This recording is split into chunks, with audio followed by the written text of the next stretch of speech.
At 11:47 p.m. on a Tuesday night, a woman in a $3,000 suit stumbled into Ellis March's taxi outside the Apex Tower with mascara running down her face, a wedding ring clutched in her fist, and no destination in mind.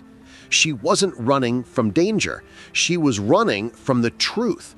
And as Ellis drove her through the rain-soaked streets of New York, listening to her marriage fall apart in real time, he would be forced to confront a question he'd been avoiding for 8 years. What if the person you're running from is yourself? Some nights a taxi becomes a confessional, and some confessions change both the speaker and the listener forever. Ellis March sat in his taxi outside the Apex Tower at 11:45 p.m., watching the rain turn the city into a watercolor painting of blurred lights and dark streets. He'd been parked there for 20 minutes, waiting for a corporate event to let out. These late-night pickups paid well, and Ellis had learned that rich people tipped better when they were drunk and trying to prove they were generous. But tonight felt different. The rain was coming down harder than the forecast predicted, the kind of rain that felt personal, like the sky had decided to wash something away. Ellis was about to pull away when the tower's glass doors burst open. A woman ran out. Not walked, ran. She wore a navy blue suit that probably cost more than Ellis made in a month, but she was soaking wet within seconds, her hair plastered to her face, her expensive heels splashing through puddles like she didn't care. She yanked open the back door of his taxi and threw herself inside, gasping for air. "Drive," she said. "Just please, drive." Ellis looked at her in the rearview mirror. She was maybe late 30s, put together in that way that screamed corporate power, except right now, she looked like she was coming apart at the seams. Her makeup was smeared, her hands were shaking, and she was clutching something so tightly her knuckles had gone white. "Where to, ma'am?" She stared out the window, chest heaving. "I don't know. Anywhere. Just away from here." Ellis had learned in 8 years of driving that when someone said anywhere, that usually meant nowhere safe. "Okay," he said gently. "We'll figure it out." He pulled into traffic, and the woman leaned her head against the window, eyes closed, breathing like she'd just surfaced from underwater. Ellis drove aimlessly through Manhattan, letting the rhythm of the windshield wipers fill the silence. He watched her in the mirror. She was trying to compose herself, trying to rebuild whatever armor she'd been wearing when she walked into that building tonight. But every few seconds, her face would crumple, and she'd press her mouth to keep the sound in. That's when Ellis noticed what she was holding. A wedding ring. Not wearing it. Holding it. Clutching it like evidence of a crime. "Long night?" Ellis asked softly. She opened her eyes and looked at him in the mirror. Her voice was raw. "You have no idea." Ellis nodded. "Try me." She let out a bitter laugh that sounded more like a sob. "I just found out my husband of 12 years has been having an affair with my business partner for the last 18 months. The words hung in the air like smoke. Ellis kept his eyes on the road. "I'm sorry." "Don't be." Her voice was sharp now, angry. "I'm the idiot who didn't see it, who was too busy building a company to notice my marriage was falling apart." She looked down at the ring in her hand. "He told me tonight, at the investor gala. In front of 300 people, he told me he was done pretending." Ellis felt something twist in his chest. "What's your name?" he asked. She hesitated. Then, "Victoria. Victoria Chen." "I'm Ellis." She looked up, and for the first time, really saw him, not as a driver, as a person. "Ellis," she repeated. "Where are you taking me, Ellis?" He glanced at her in the mirror. "Wherever you need to go." They'd been driving for 15 minutes when Victoria finally spoke again. "Do you believe in marriage, Ellis?" The question hit him like a punch. He tightened his grip on the wheel. I used to. Victoria leaned forward slightly. What changed? Ellis had spent 8 years perfecting the art of deflection. But something about this woman, this stranger falling apart in his back seat, made the walls feel pointless. I was married, he said quietly. We had a son, Daniel. Danny. He could feel Victoria's attention sharpen. He died in a car accident when he was 7. And after that, my wife and I just couldn't find our way back to each other. His voice was flat, controlled. I was never there. Always working. Always trying to provide, instead of just being present. And when Danny died, she looked at me and asked, "Where were you?" And I didn't have an answer. The silence that followed was heavy. She left, Ellis continued. And I didn't stop her, because she was right. Victoria's voice was soft when she spoke. You blame yourself. Every day. She was quiet for a long moment. Then, my husband blamed me for not being enough, not present enough, not soft enough, not woman enough. Ellis glanced in the mirror and saw her face, raw with pain and rage. I built a tech company from nothing, 60 employees, 20 million in revenue last year. I worked 80-hour weeks. I sacrificed everything.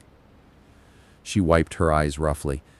And he said I chose the company over him, that I was married to my work, not to him. Ellis felt something crack inside him, because he'd heard those exact words before from his ex-wife. The worst part? Victoria's voice dropped to a whisper. He's right. Ellis's eyes snapped to the mirror. I did choose work over him, she continued. Not consciously, but every late night, every missed dinner, every time I brought my laptop to bed, I was choosing. Her voice broke. And now he's with someone who laughs at his jokes and cooks him dinner and actually wants to be home at 6 o'clock. Someone who's everything I'm not. She stared out the window at the rain. I hate that I'm jealous. I hate that part of me wants to be her. Because I worked so hard to not be that woman, to not need a man, to not be defined by marriage or motherhood or any of those things society says make you valuable. She looked at Ellis in the mirror and her eyes were fierce. But maybe I was wrong. Maybe I traded one cage for another. Ellis pulled the car over to the side of the road. He couldn't drive and listen to this at the same time. Victoria, he said carefully, did you love him? She closed her eyes. I thought I did. But looking back, I don't know if I loved him or if I loved the idea of having it all. The career, the marriage, the perfect life. She opened her eyes and they were filled with tears. And now, I don't have any of it. Victoria's phone buzzed in her purse. She pulled it out, looked at the screen, and her face went white. It's him. Ellis watched her hand hover over the phone, shaking. She answered, put it on speaker. Victoria, where are you? Her husband's voice was tight with barely controlled anger. You can't just leave like that. Victoria's voice was ice. I can do whatever I want, Marcus. You're being dramatic. We need to talk about this like adults. Adults? Victoria laughed, sharp and bitter. You announced our divorce at a business gala, Marcus, in front of investors, in front of my employees. You destroyed me publicly, and now you want to talk like adults? There was a pause on the other end. You're always the victim, Victoria. Always so busy being the martyr CEO that you can't see how you pushed me away. Ellis saw Victoria's face crumble. I gave you everything, she whispered. You gave me everything except yourself. Marcus's voice was cold. And now I found someone who actually wants to be with me, not someone who treats marriage like another business contract. The line went dead. Victoria sat frozen, staring at the phone in her hand. Then she threw it against the car window so hard, Ellis thought the glass might crack. "I gave him everything," she screamed. "I worked myself into the ground so we could have the life he wanted. The apartment, the vacations, the fucking Tesla." She was sobbing now, the kind of crying that comes from somewhere deep and primal. And it still wasn't enough. I still wasn't enough. Ellis turned in his seat to face her. "Victoria, listen to me." "No," she looked at him with wild eyes. "He's right. I'm cold. I'm unavailable. I'm married to my work. That's who I am. That's all I am." Ellis felt something inside him shift, because he'd said those exact words to himself for 8 years. Ellis started driving again, not toward anywhere specific, just driving. The rain had eased to a steady drizzle, and the city looked softer now, less sharp. "Can I tell you something?" Ellis said quietly. Victoria looked up, her face blotchy and exhausted. "What?" "For 8 years, I've been telling myself the same story you're telling yourself right now." She frowned. "What story?" "That I failed because I wasn't enough. That my son died and my marriage ended because I was too selfish, too focused on work, too unavailable." He took a breath. "And maybe that's true. Maybe I was all those things. But I've spent 8 years punishing myself for it, driving a taxi in a city where I don't belong, avoiding anything that feels like connection or joy or hope." He glanced at her in the mirror. "And tonight, listening to you, I realized something." "What?" Victoria's voice was barely a whisper. "We can't change the past, but we're letting it define us. We're living like the worst thing that ever happened to us is the only true thing about us." Victoria stared at him. "Your husband left. My wife left. Our marriage is ended, but that doesn't mean we're broken forever." His voice got stronger. "Maybe we're not cold. Maybe we're just scared. Scared of needing people. Scared of failing again. So we hide behind work because work doesn't leave you." Victoria's eyes filled with fresh tears. "But work doesn't love you either," she whispered. Ellis nodded. "No, it doesn't."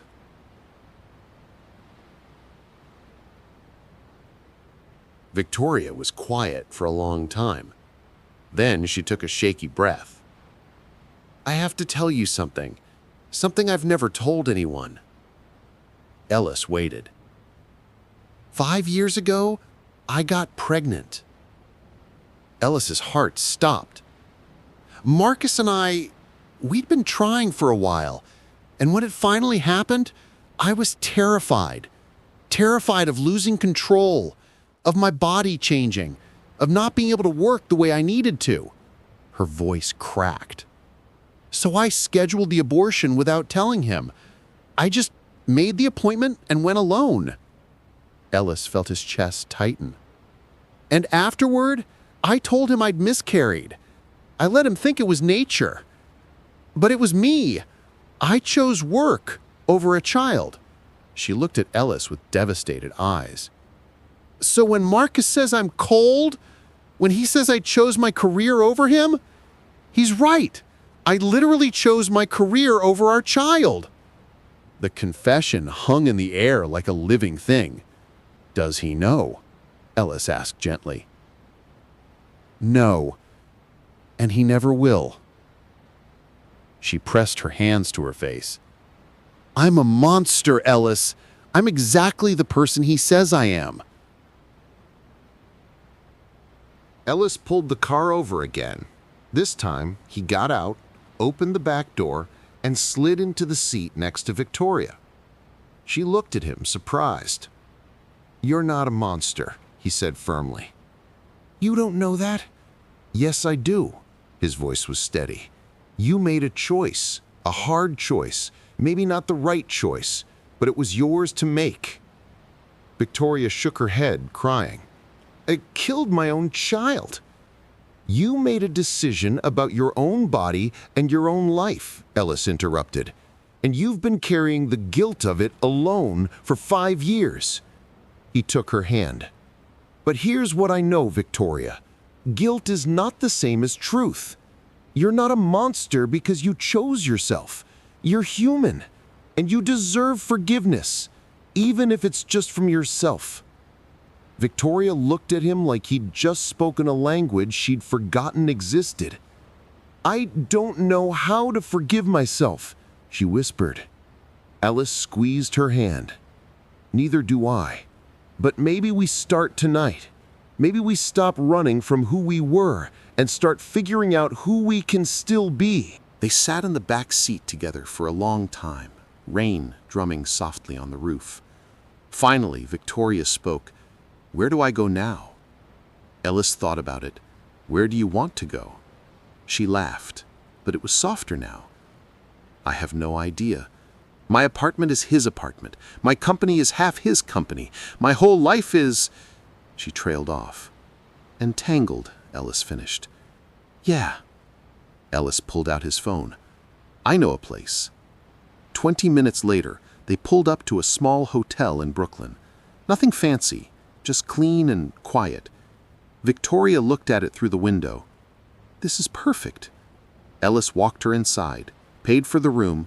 She protested, but he insisted, and walked her to the door. "Thank you, Ellis," she said, and her voice was genuine. "For listening, for not judging, for seeing me." Ellis nodded. "You're going to be okay, Victoria. It doesn't feel like it now, but you will be." She hugged him then, a real hug, the kind that holds on. When she pulled back, she looked at him with clear eyes. "What about you? Are you going to be okay?" Ellis smiled. "I'm working on it." Ellis drove back through the city as dawn started breaking over the East River. His phone buzzed, a text from his ex-wife, Claire, the first response he'd gotten since he sent that message on Christmas. "Thank you for reaching out. I'm not ready to talk yet, but I'm glad you're trying." It wasn't forgiveness, but it was a door, left slightly open. Ellis pulled over and stared at the message. Then he typed, "Take all the time you need. I'll be here when you're ready." He sat there watching the sunrise paint the city gold and pink, and he thought about Victoria, about how she'd blamed herself for choosing wrong, for being cold, for not being enough. And he realized that was his story too. But maybe Victoria was right. Maybe they weren't cold. Maybe they were just scared. And maybe being scared wasn't the same as being broken. 3 days later, Ellis got a call from an unknown number. "Ellis, it's Victoria." "Hey, how are you?" "I'm okay. I filed for divorce yesterday, and I met with a lawyer about buying out Marcus's share of the company." Ellis smiled. "That's good. But I also did something else." "What's that?" "I hired a therapist, and I told her everything. About the abortion, about the guilt, about all of it." Her voice was stronger now. "You were right, Ellis. I needed to stop running." Ellis felt warmth spread through his chest. "I'm proud of you." "Thank you. For everything." She paused. "Can I ask you something?" "Of course." "Are you still driving?" Ellis looked at his taxi parked outside his apartment. "Yeah, why?" "I'm starting a new project, a rideshare program for women escaping domestic violence. Free rides to shelters, safe houses, legal aid offices." She took a breath. "I need someone to help me run it. Someone who understands what it means to help people when they're running, when they need somewhere to go." Ellis felt his throat tighten. "I'm not qualified." "You're the most qualified person I know," Victoria said firmly. "You saved my life that night, Ellis. Let me give you a chance to save others too." Ellis looked at his taxi, then at the sunrise. "When do I start?" Ellis stood outside Victoria's office in a modest building in Brooklyn. The sign read, "Safe Ride Initiative, Journeys to Freedom." Inside, Victoria was on the phone, her voice confident and warm. She looked different now, lighter, Her hair was shorter, her clothes more comfortable, her smile genuine. She hung up and waved Ellis in. "We got the grant," she said, grinning. "Full funding for the next 3 years." Ellis laughed. "That's amazing." They'd helped 63 women in the last 6 months. 63 rides to safety, to new beginnings. "You know what's funny?" Victoria said, leaning back in her chair. "I thought losing my marriage and almost losing my company was the end of my life." She looked at Ellis. "But it was actually the beginning." Ellis nodded. "Sometimes you have to lose everything to find out who you really are." His phone buzzed. A text from Claire. "Coffee next week? I'd like to talk." Ellis's hands shook as he typed back. "I'd like that too." Victoria noticed. "Good news?" "Yeah," Ellis said, his voice thick. "Really good news." That night, Ellis drove through the city one last time in his taxi. But tomorrow, he'd park it for good. Tomorrow, he'd start a new job, a new life, a new chapter. He thought about Victoria, about Harold, about all the people who'd climbed into his back seat carrying stories too heavy to hold alone. And he realized sometimes the person you're trying to save ends up saving you instead. Some rides end at the curb, others go much further. If this story moved you, subscribe to Taxi Driver Stories for daily journeys of transformation, redemption, and hope. New stories every day, because sometimes the ride changes everything.